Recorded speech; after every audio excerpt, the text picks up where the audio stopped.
Halo semuanya, perkenalin nama aku Cindy Maulidia dari Perencanaan Wilayah dan Kota 2023 Universitas Gadjah Mada. Nah, sebelum itu aku mau menjelasin dulu nih apa itu perencanaan wilayah dan kota. Nah, perencanaan wilayah dan kota itu adalah salah satu bidang studi yang mempelajari tentang kebutuhan spasial, mulai dari ekonomi, sosial, lingkungan, dan hal lainnya yang kami bahas. Nah, pada kali ini saya akan membahas salah satu matkul, yaitu teori sosial dan pembangunan, di mana kami membahas isu-isu lingkungan. Terdapat salah satu kasus lingkungan yang sangat merugikan masyarakat, itu terdapat di Jakarta, di mana kasus tersebut adalah polusi udara.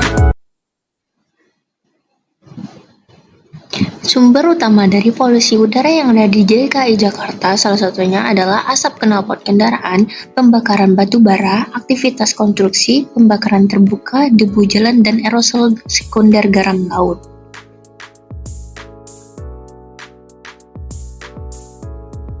Tingkat polusi harian di DKI Jakarta secara signifikan lebih tinggi di musim kemarau dibandingkan musim hujan. Dan terdapat juga beberapa PLTU yang tersebar di sekitaran Jakarta dan membantu memperburuk polusi udara yang berada di Jakarta, di mana PLTU yang menyumbang polusi terbesar adalah PLTU Banten Suralaya. Bahkan Luhut Binsar Panjaitan, yaitu Menteri Koordinator Kemaritiman dan Investasi, mewajibkan semuanya untuk memakai masker.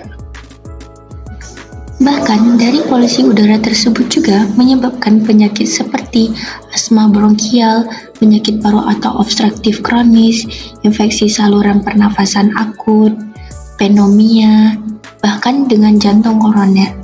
Dari tahun ke tahun makin meningkat dan biasanya diderita oleh anak-anak, ibu hamil, dan lansia.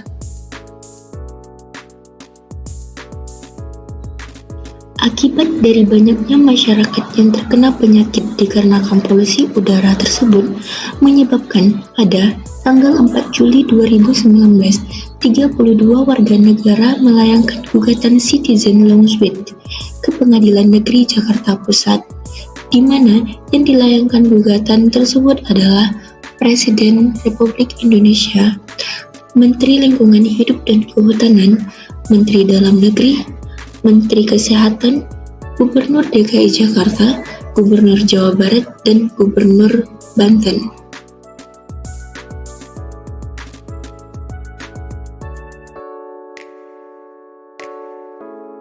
Oke, dari kasus masalah lingkungan yang tadi, sebagai seorang perencana wilayah dan kota, kita bisa memberikan kebijakan spasial dan kebijakan aspasial, di mana kebijakan-kebijakan tersebut nanti bisa mengurangi dampak-dampak yang dihasilkan oleh kasus tadi. Nah, di sini saya akan memberikan satu kebijakan spasial dan satu kebijakan aspasial, di mana kebijakan spasial itu adalah kebijakan yang menggunakan penataan ruang. Sementara kebijakan aspasial itu kebijakan yang kita lakukan dan kita laksanakan sendiri untuk membantu mengurangi masalah perlingkungan tersebut. Oke, yang pertama akan dimulai dengan kebijakan aspasial.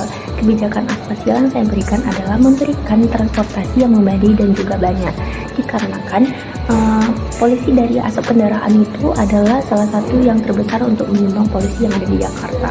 Sehingga untuk meminimalisir banyaknya kendaraan yang memberikan polusi, kita membuat transportasi umum yang bisa dinaiki oleh semua masyarakat dan juga memadai untuk pergi kemana-mana saja, sehingga masyarakat tidak menggunakan kendaraan pribadi dan mengurangi polusi udara yang diberikan oleh kendaraan. Selanjutnya adalah kebijakan spasial, di mana kebijakan tersebut adalah membangun ruang terbuka hijau yang baru di Jakarta, karena vegetasi itu bisa mengurangi polusi udara dan juga memberikan udara yang segar bagi masyarakat. Dikarenakan juga dalam pasal 29 ayat 2 Undang-Undang Nomor 26 Tahun 2007 tentang penataan ruang dikatakan bahwa ruang terbuka hijau yang harusnya ada di wilayah kota itu sekitar 30%. Namun di daerah Jakarta sendiri itu hanya sekitar 5%, sehingga kita harus memaksimalkan ruang terbuka yang ada untuk dijadikan ruang terbuka hijau dan mengurangi masalah polusi yang ada di Jakarta.